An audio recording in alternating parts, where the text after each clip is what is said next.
The question of whether the rib taken from Adam in Genesis 2:21-22 was literally a rib or a mistranslation has been a topic of debate among scholars and theologians. Let's analyze the text and its implications. The biblical text, Genesis 2:21-22, states, "So the Lord God caused a deep sleep to fall upon the man, and he slept. Then he took one of his ribs and closed up the flesh at that place. And the Lord God fashioned into a woman the rib which he had taken from the man and brought her to the man." The Hebrew word translated as rib is tsela, which occurs over 40 times in the Old Testament. Its usage often refers to side rather than a specific bone. For example, tsela is used to describe the sides of the Ark of the Covenant, Exodus 25 verse 12, and the sides of buildings. Interpretations of rib. 1. Literal rib interpretation. In many traditional interpretations, the word tsela is taken literally, suggesting that God removed an actual rib from Adam to create Eve.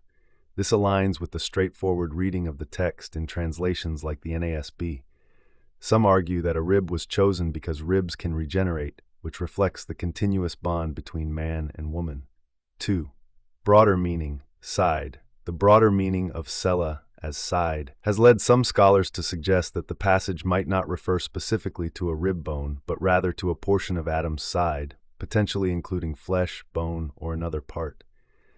This interpretation highlights the unity and equality of man and woman, as Eve is not created from Adam's head to rule over him or his feet to be beneath him, but from his side, symbolizing partnership.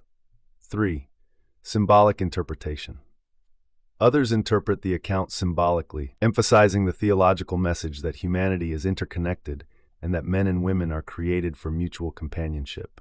In this view, the physical specifics of the rib or side are secondary to the spiritual truths conveyed in the narrative. Linguistic and cultural context.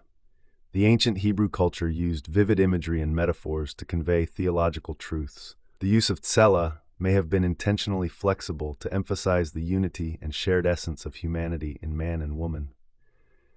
In other ancient Near Eastern creation myths, humans are often created from various body parts of gods or other beings, and the biblical account contrasts these by showing the intimate involvement of God in humanity's creation.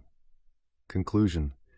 The word rib is a reasonable translation of tsela, but it may not capture the full nuance of the term, which could mean side or something more general. The theological emphasis of the passage is not on the anatomical details, but on the relationship between man and woman as co-equal partners created by God.